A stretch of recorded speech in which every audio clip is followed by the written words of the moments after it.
apparently I have high cholesterol, which is something that I never really expected, but given that my dad was medicated for this, I'm not really surprised. Something that really came to mind right away is just how this happened to me. Like, how did I get high cholesterol? It occurred to me that I just eat a lot of red meat through ground beef, whether I make smash patties or just a ground beef dish, and I eat a lot of whole eggs, 6, maybe 7, 8 whole eggs in one sitting, and I do that pretty frequently. Boatload of egg yolk, the red meat, and the abnormal amount of milk that I've been drinking. I think it's not too much of a surprise that my cholesterol is high, but that also got me thinking that the internet has been shilling quite a bit about shoving protein down your throat, and most of it usually comes from eating steak, ground beef, and something like that. People never really advocate for eating purely just lean meat or having a balance of how much red meat you need to have when it comes to this gym journey. You see it in general as a general advice to control how much red meat you eat. However, when you're looking at the fitness industry, you really do see a push for mostly eating a lot of beef and steak and all these things that are really high protein. However, something that occurred to me, as you get older, your body's not really that good at processing things. When you're young, when you're 18, 20, this is not an issue. But as you reach, your 30s,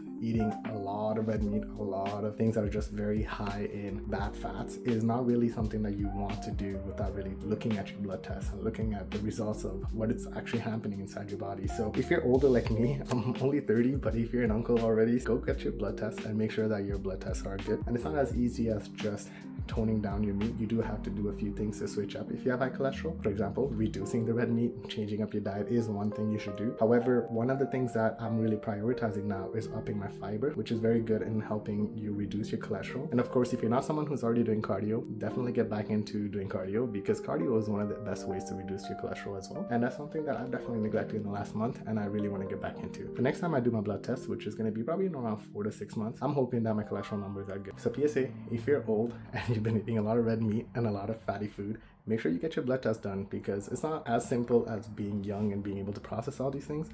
As you get older, you really need to make sure that you're good. All right, take care.